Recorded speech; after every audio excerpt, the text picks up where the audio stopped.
Zdravo youtuberi i youtuberke, kao prvo izvinjam se zbog lošeg okruženja i lošeg osvjetljenja, ali morao sam sada snimiti klip zato što počeli su mi nervirati ljudi sa pitanjima, mislim vidjet ćete po naslovu zašto, kao kažem, nemam para, ali kupujem whey proteine, ne kupujem na primjer belo meso ili bilo koje drugo meso.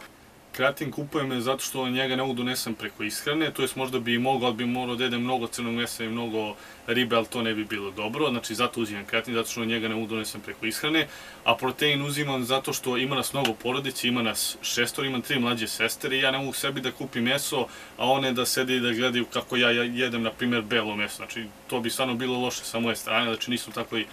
finansijskoj situaciju, to jest nisam u mogućnosti da sebi priuštim da stalno kupujem belo meso, da možemo svi da jedemo i zato uzimam protein, zato što kad uzmem protein ja to uzimam samo za sebe, znači uzimam ga samo ja, nekad dam sestrama ako me pitaju da li mogu, znači dajem čisto da probaju. To je razlog zašto ja kupujem protein, a ne meso, tako da čisto znate, znači ako unosite dovoljno proteina putem ishrane, nema potrebe da kupujete whey protein, on nije ništa magičan, znači ako kupite whey protein i uzimate ga, nećete se napucati magično i ništa, znači to je samo još jedan dodatak ishrani, još jedan kvalitetan izvor proteina, jedino njegova mana je ta njegova brza apsorpcija, ali to može da se uspori uz pomoću masti. Znači whey protein kupite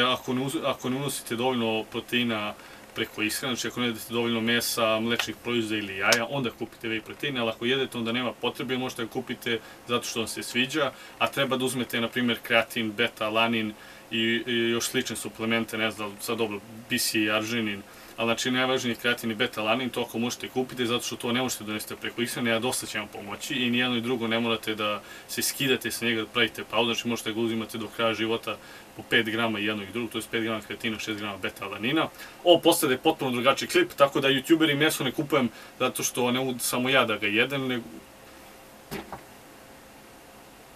Znači, to bi bilo to youtuberi, znači nemojte više molim sa tim pitanjima zašto kupuješ whey protein, ne kupuješ belo meso, eto sad sam rekao,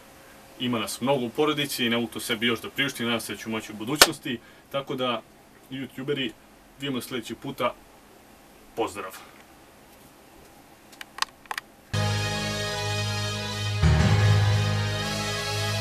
Fuck around and lose your arms and limbs. Punches moving past your chin. Rusty razor scar your skin. Laughing with a nasty grin. There's no opponent with a chance to win. See, I'm the type to do damage when I shake your hand like